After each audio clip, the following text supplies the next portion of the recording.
അതെ, ഞാനിന്നിവിടെ പറയാൻ പോകുന്ന ടോപ്പിക് എന്റെ കമന്റ് ബോക്സിൽ വന്നിട്ടുള്ള ഒരു കമന്റ് ബന്ധപ്പെട്ടിട്ടാണ്. ഒരു സുഹൃത്ത് ചോദിച്ചിരിക്കുന്നത് ഒരു ബൾക്ക് പർച്ചേസ് എങ്ങനെ ചെയ്യാന്നുള്ളതാണ്. അപ്പോൾ യഥാർത്ഥത്തിൽ ഈ ബൾക്ക് പർച്ചേസിന്റെ ഗുണം എന്ന് പറഞ്ഞിട്ട് അങ്ങോട്ട് പോവാം. എല്ലാവർക്കും അറിയുന്ന ഒരു ടോപ്പിക്കാണ്. അപ്പോൾ നമ്മൾ ബൾക്കായിട്ട് ഒരു പ്രൊഡക്റ്റ് നമ്മൾ മാനുഫാക്ചറിന് വേണ്ടി പർച്ചേസ് ചെയ്യുകയാണെങ്കിൽ നമ്മൾ വിലയിൽ വലിയ മാറ്റത്തിൽ നമുക്ക് ലഭിക്കാൻ ഉള്ള സാധ്യത ഉണ്ട്. അതുമൂലം തന്നെ ഒരു പർച്ചേസ് ചെയ്യുമ്പോൾ തന്നെ നമുക്ക് അതിനകത്തുനിന്ന് ഒരു മാനുഫാക്ചർ എന്ന നിലയിൽ വലിയ ലാഭം ലഭിക്കാനുള്ള ഒരു സാഹചര്യമുണ്ട്.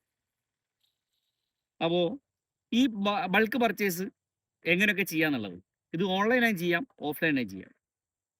നമ്മൾ പാരമ്പര്യമായിട്ടുള്ള എല്ലാവരും തന്നെ ഓഫ്ലൈനായിട്ട് കൂടുതൽ പർച്ചേസുകൾ ചെയ്യുന്നത്.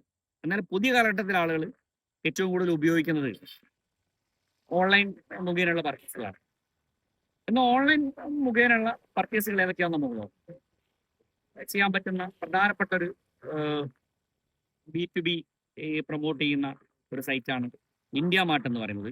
അതുപോലെ ട്രേഡ് ഇന്ത്യ, അലിബാബ.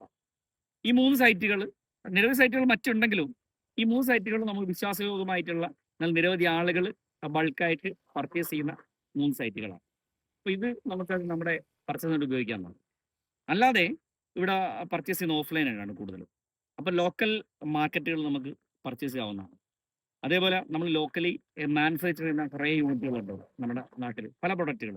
അപ്പോൾ ഇത് നമുക്ക് പർച്ചേസ് ചെയ്യാവുന്നതാണ്. അതുപോലെ ഡിസ്ട്രിബ്യൂട്ടേഴ്സ് ഉണ്ട്, ഡീലേഴ്സ് ഉണ്ട്, അങ്ങനെ നിരവധി ആളുകൾ ഈ മേഖലയിൽ പ്രവർത്തിച്ച് വരുന്നുണ്ട്. അവിടെ നിന്നൊക്കെ നമുക്ക് ബൾക്കായിട്ട് പർച്ചേസ് ചെയ്യുന്നതാണ്. അപ്പോൾ നമ്മളൊരു ബൾക്ക് പർച്ചേസിന് മുന്നേ തന്നെ ഒരു കുറച്ച് ക്വാണ്ടിറ്റി പ്രൊഡക്റ്റ് വാങ്ങുകയും അത് ഉപയോഗിച്ച് നോക്കുകയും അത് നമ്മുടെ ബിസിനസ്സിന് ഉതകുന്ന ഒരു പ്രൊഡക്റ്റ് ആണെന്ന് വിലയിരുത്തിയതിന് ശേഷം നിങ്ങൾ ബൾക്ക് പർച്ചേസിലേക്ക് പോവുക എന്നുള്ളതാണ് എൻ്റെ അഭിപ്രായം. അപ്പോൾ നിങ്ങളുടെ അഭിപ്രായം നിങ്ങൾ കമൻറ്റ് ചെയ്യാൻ മറക്കണ്ട. അതേപോലെ ഒരു ബിസിനസ് ചെയ്യാൻ ആഗ്രഹിക്കുന്ന ആളുകളും അതേപോലെ ഒരു സെയിൽസ് ചെയ്യുന്ന ആളുകളും ഉറപ്പായിട്ട് എൻ്റെ ചാനൽ സബ്സ്ക്രൈബ് ചെയ്യാൻ മറക്കരുത്.